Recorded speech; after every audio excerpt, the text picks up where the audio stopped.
नंद नंदनाय प्रभु वासुदेवाय।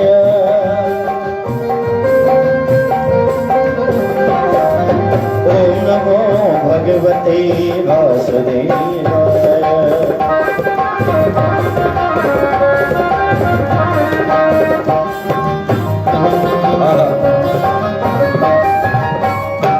भगवान का सिंहासन हिलने लगा। लक्ष्मी जी ने कहा, प्रभु कपटी साधु ने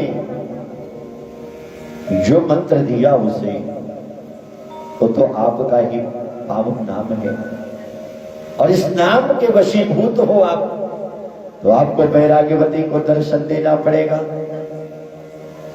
भगवान लक्ष्मी जी के साथ प्रकट हो गए। बोले लक्ष्मी नारायण भगवान की। अंतःकरण में वैराग्यवती जिनका दर्शन कर रही थी लक्ष्मी नारायण का, वो लक्ष्मी नारायण समक्ष बाहर खड़े थे। वैराग्यवती से कहते, बिटिया ये बिटिया आंखें खोलो, मैं भगवान हूं। वैराग्यवती ने कहा है कि मेरे गुरुदेव ने कहा है कि जब तक मैं ना हूं आंखें ना खोलना। मेरे गुरुदेव ने कहा है कि जब तक मैं ना हूं आंखें ना खोलना। तो मैं अपने गुरुदेव के वचनों पर अडिग हूं। जब तक मेरे गुरुजी नहीं आएंगे तब तक मैं आंखें नहीं खोलूंगी। नारायण ने कहा, लक्ष्मी जी लो इनके गुरुजी को खोजो, कहीं सेध लगा रहे हो किसी घर में, अब खोजो इनके गुरुजी को। एक ड्यूटी और बढ़ गई। भगवान गुरु को खोजने निकले। यहां वैराग्यवती के पिता आए। पिता ने कहा कि बिटिया आंखें खोलो, मैं तुम्हारा पिता हूं, तुम्हारा जन्मदाता हूं। बेटी ने कहा, नहीं, मेरे गुरुदेव ने कहा है कि जब तक मैं ना बोलूं आंखें नहीं खोलना, आंखें नहीं खोलना।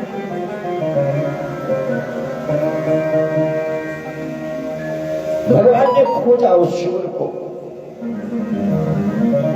एक ब्राह्मण का रूप बनाया भगवान ने, और किसी की हवेली में सेध लगा रहा था रम्मा लेकर के। हाँ, लोहे का होता ना सरिया। भगवान ने उसके कांध पे हाथ रखा, है भाई सुनो सुनो सुनो। वो डर गया,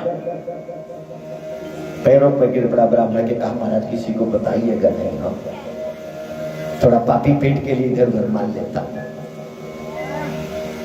भगवान ने कहा, वो तो ठीक है, तुम्हारी रोजी रोटी है, मैं दोष नहीं देता, लेकिन एक किसी कन्या को तुम गुरु मंत्र दे करके आए हो, याद है तुम्हें? अरे बोला, महाराज गुरु मंत्र वगैरह कुछ नहीं, ऐसे ही मंत्र बोल दिया था, बाकी उसका धन मुझे लेना था। गुरु मंत्र नहीं है, वो धन लेना था, इसके लिए हमने बोल दिया। तो भगवान ने कहा कि लल्ला, वो आंखें नहीं खोल रही हैं, और चतुर्भुज रूप में भगवान प्रकट हो गए। बोले लक्ष्मी नारायण भगवान की। भगवान ने कहा कि जल्दी चल, तू जब तक चलेगा नहीं तब तक वो कन्या आंखें नहीं खोलेगी। और भगवान ने उसको लेकर के आए। भगवान ने कहा, वैराग्यवती देखो तुम्हारे गुरुदेव आ गए, आंखें खोलो। वैराग्यवती ने कहा, ना, जब तक मैं अपने गुरु जी की वाणी नहीं सुन लूंगी तब तक आंखें नहीं खोलूंगी। नारायण ने कहा, लक्ष्मी जी देखो इसका। नारायण ने कहा, बोलता क्यों नहीं भाई? अब उसके मुख से जबान निकले तो सही। भगवान खड़े हैं, माता लक्ष्मी खड़ी है, जगत जननी जगदम्बा। तो डरते डरते उस कपटी गुरु ने कहा, वैराग्यवती आंखें खोल दो, मैं वही तुम्हारा गुरु हूं। ओम नमो भगवते वासुदेवाय। जैसे ही वैराग्यवती ने आंखें खोला, चतुर्भुज रूप में भगवान विराजमान।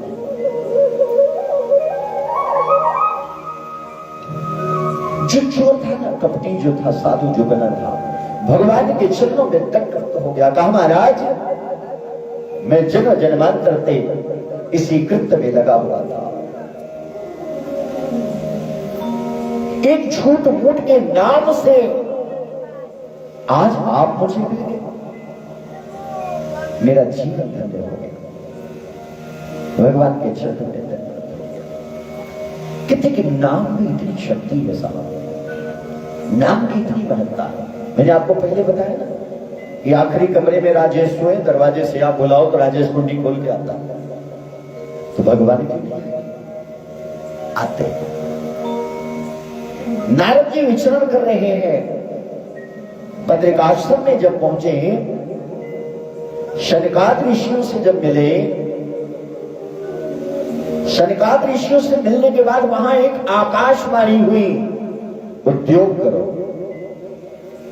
उद्योग शब्द आया, उद्योग। अच्छा, उद्योग कौन सा करें? कोई बोल दे कि भैया उद्योग करो तो ईंट का भट्ठा लगाएं, कि बैंक खोले, कि कपड़े की दुकान खोले, क्या करें? नारद जी के मन में बड़ी चिंता हुई। शनकाद ऋषि ने कहा, हे प्रभु, भगवान के संकेत का मतलब है श्रीमद् भागवत महापुराण। बोलिए सियावर रामचंद्र की।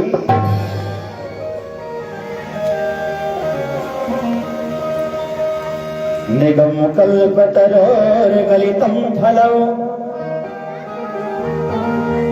सुख मुखाद मुखद्रव संयुता पिबत भागवतम रसमालयम मुहुर्हो रसिका भूमि भावुका।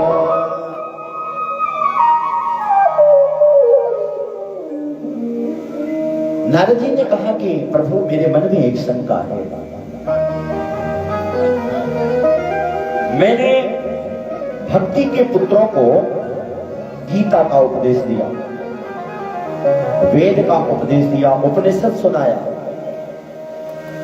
लेकिन भक्ति के पुत्र की चेतना नहीं आई। आखिर कारण क्या था? शनकाद ऋषि ने कहा कि देवर्षि,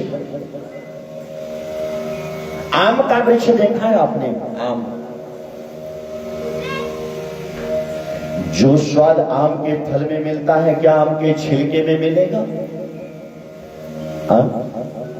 मैं आम का छिलका दे दूं आपको, उसकी जो जड़ की छिलके हैं उसके तोड़ करके दे दूं, उसको चूसोगे तो आम जैसा स्वाद मिलेगा? निगम कल्पतरोर गलितम फलम सुख मुखादौ द्रव संयुक्ता पिबत भागवतम रसमालयम मुहुर्हो रसिका भूमि भावुका। ये भागवत कथामृत कैसा है?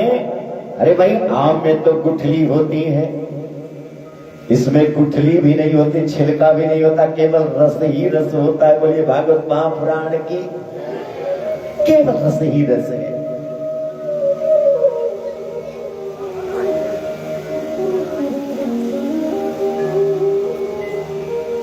शनकाद ऋषि से नारद जी ने कहा कि प्रभु, मुझे भक्ति के पुत्रों का उत्थान करना है, ज्ञान वैराग्य के जीवन में चेतना है, मुझे वह कार्य करना है, इसका उद्यम करिए आप। गंगा नदी के तट पर सुंदर पांडाल लगा है, जैसे हमारे सिंह साहब ने लगवाया है।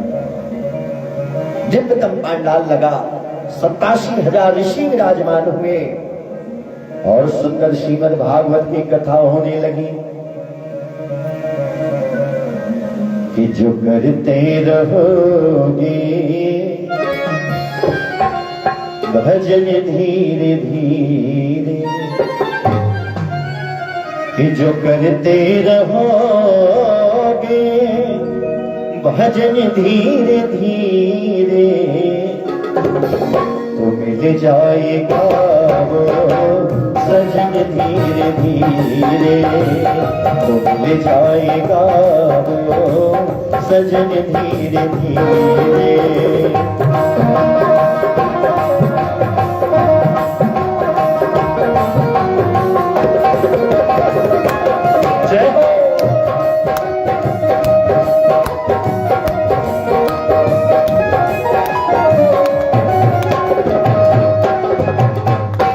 यत्न करना पड़ेगा।